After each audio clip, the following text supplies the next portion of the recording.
Tandaan nyo ito. There is life after our problems. Remember that. And there is joy after your trials. Tandaan natin ang buhay, gulong, di po ba?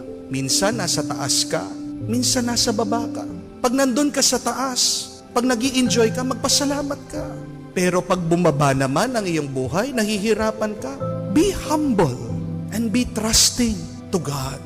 Ang buhay din ay parang alon sa dagat. Tandaan mo yan.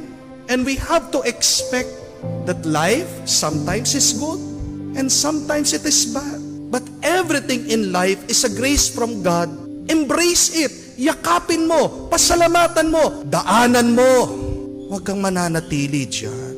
Pero kung gusto mong maging masaya, palagi mong tandaan. Pag may problema, sa susunod may grasya.